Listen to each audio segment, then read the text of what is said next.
네, 신범철 아산정책연구원 안보통일센터장과 짚어보겠습니다. 어서 오십시오. 어서 오세요. 예, 안녕하세요. 예, 일단 너무 고위급 실무회담이 이루어졌는데요. 좀 기자회견 보도문까지 나와서 보니까 9월 평양 공동선언이 구체적으로 이행이 되고 있더라고요.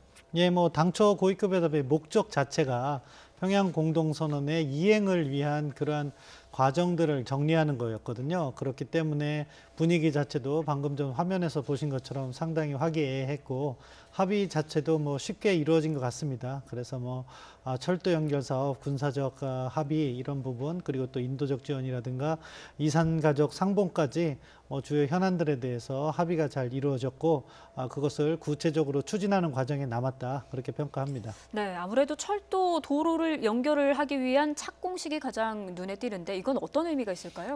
기본적으로 뭐 북측에서도 철도 연결 사업, 뭐 1차 판문점 정상회담부터 김정은 위원장이 북한의 낙후된 철도 이야기를 했던 것이고, 또 그런 부분에 있어서 우리가 경제적 인센티브를 제공함으로써 북한을 비핵화로 견인하는 또 다른 방법의 그 협상 방안이기 때문에 이 부분에 대해서 꾸준히 논의했고요. 다만 당장 그 유엔 대북 제재로 인해서 철도 연결 사업을 할 수가 없기 때문에 각자의 영역에서 착공식을 먼저 시작하고 비핵화의 진전과 함께 그것을 함께 연결해 나가는 그러한 과정으로 나가는 거라고 봅니다. 뭐 실무 논의도 이제 이산가족 그 상설 면에서랄지 여러 가지가 좀 논의되는 것 같고요. 올림픽 등 체육회담도 이와 관련해서 좀 자세하게 이달 말부터는 좀 진행이 이루어질 것 같습니다. 이렇게 지금 전반적으로는 9월 정상회담 때 이루어졌던 그 내용들이 차근차근 진행이 되고 있네요.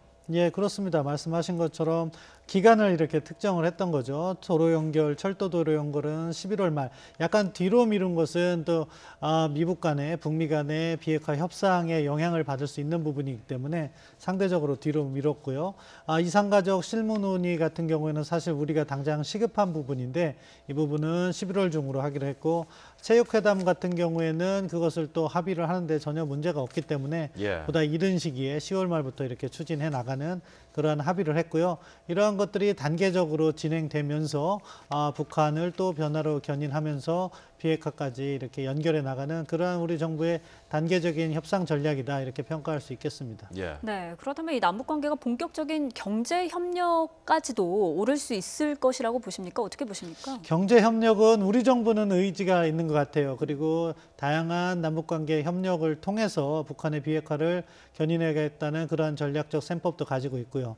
다만 아직 북한에 대한 유엔 제재라든가 미국 차원의 독자 제재가 그대로 있기 때문에 자칫 경제 협력에 우리가 이렇게 들어갔다가는 잘못하면 우리 기업들이 제재 대상이 될 수도 있기 때문에 우리 정부도 신중한 입장인 것 같고요. 그래서 분위기 조성을 하는 수준에서 경제 협력의 영역과 과정을 이렇게 합의하는 그런 상황이라고 보고요.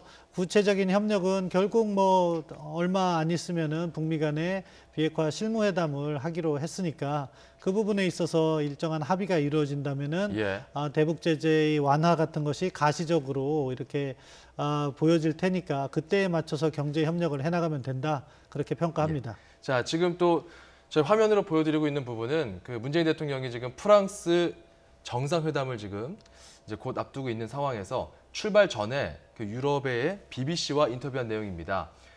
유럽 정상들에게 어떤 도움을 기대하나, 그러니까 순방을 앞두고 이렇게 기자가 질문을 했고요. 한반도 평화 프로세스에 공감과 지지를 얻고자 한다. 특히 그 대북 제재와 관련해서 유엔과 미국의 해제를 지금 추진하고 있는 것이냐, 이 제재 완화에 대해서 물어봤고요.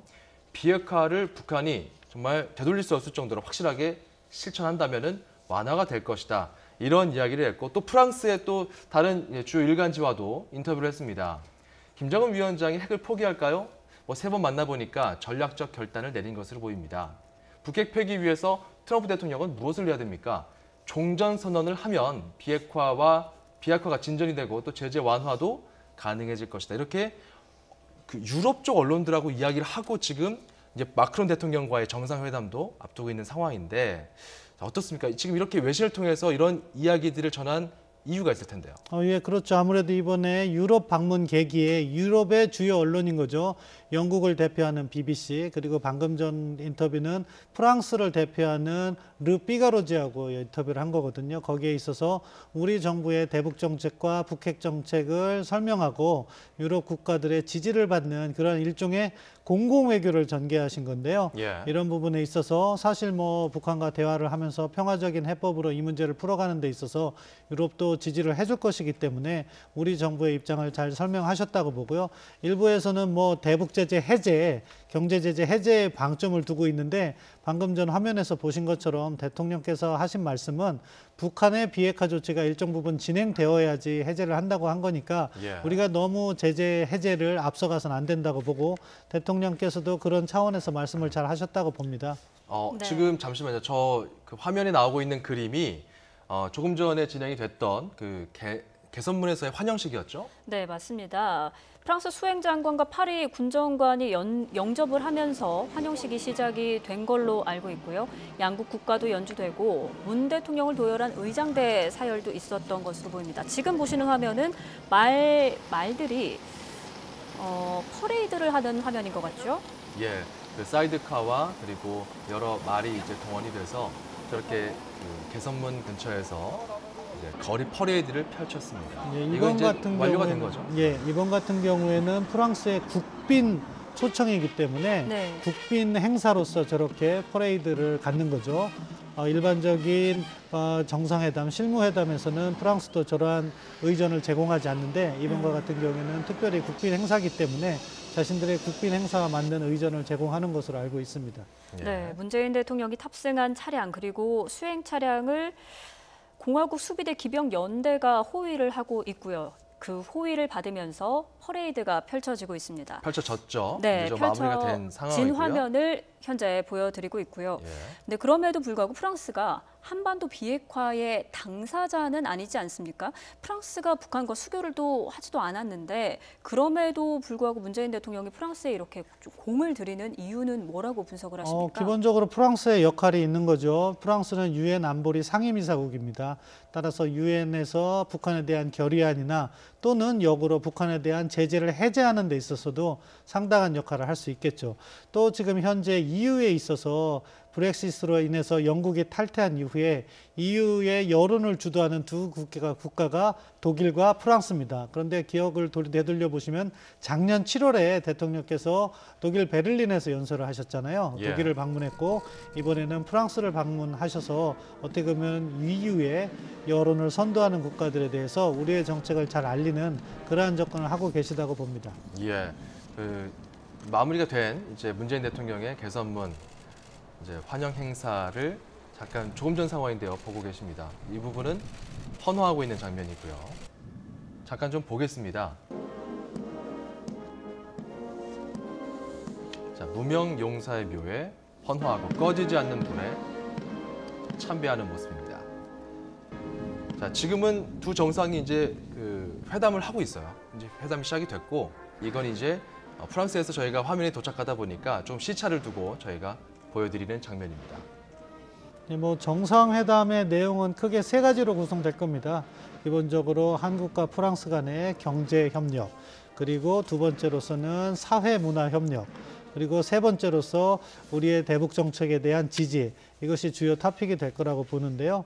아무튼 EU 전체로서 또 그리고 EU에서 차지하는 프랑스의 비중이 워낙 높기 때문에 한국과 프랑스 간에는 긴밀한 협력이 이루어지고 있고 그런 맥락에서는 이 문제를 비단 북한 문제로 좁혀볼 것이 아니라 한국의 외교지평 확대 그리고 한 프랑스 간의 교류 협력 확대 이런 차원에서 크게 바라보고 또 프랑스가 한반도 평화에 있어서 어떠한 기여를 할 것인가 그런 부분에 있어서 프랑스의 입장을 잘 이해하고 또 우리의 도움을 받기 위해서 어떻게 유도해낼 것인가 하는 그러한 접근이 자연스럽게 이루어진다면 성공적인 정상회담으로 귀결될 것이다. 예. 이렇게 평가합니다. 저희가 조금 이 현장 화면을 잠시 보여드리면서 이야기를 논의하다가 중간에 좀 끊긴 부분이 있었는데 차윤주 앵커의 그 질문에 이어서 계속 그 프랑스의 공들인 이유에 대해서 좀 더 들여다보고 싶습니다.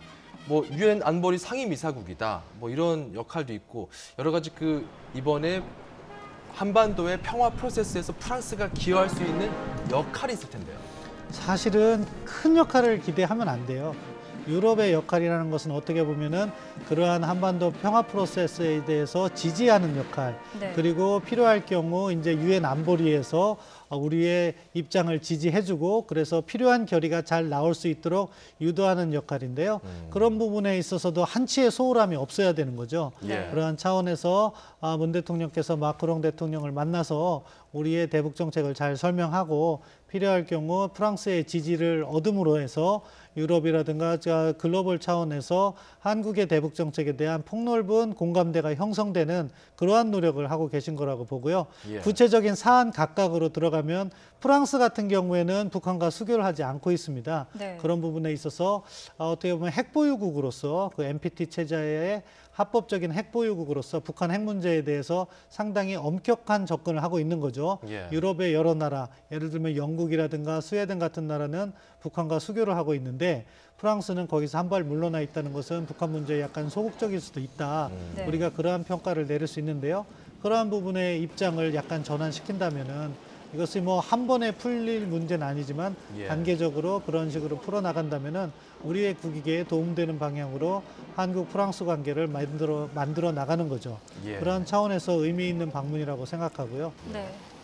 그럼 오늘 정상회담에서 문재인 대통령이 프랑스의 그런 제재 완화 필요성을 설득을 한다면 반대로 마크롱 대통령은 문재인 대통령에게 어떤 의제들을 설득할까요? 예, 먼저 제재 완화를 말씀하셨는데 방금 전에 화면에서 보신 것처럼 북한이 비핵화를 이행하면 제재 완화이기 때문에 현 단계에서의 제재 완화는 아닙니다. 이 부분이 상당히 현재 한미 간의 민감한 문제이기 때문에 우리가 정확하게 알아야 될 필요가 있고요. 네. 우리가 북한 문제에 있어서 프랑스의 협력을 촉구할 경우 프랑스 같은 경우에는 사실은 어떻게 보면은 국제사회의 리더로서 안보리 상임이사국으로서 평화 프로세스에 대한 지지를 조건 없이 이렇게 해줄 가능성이 높다고 봅니다. 예. 다만 프랑스는 또 인권이라든가 여러 가지 자신 나름대로의 관심사가 있기 때문에 그 부분에 있어서 우리에게 요구를 할 수 있는 부분도 있다고 보는데요. 예. 그러한 것은 뭐 대통령께서 BBC와의 인터뷰에서 말씀하신 것처럼 지금 북한 상황에서 인권을 먼저 이야기하기보다는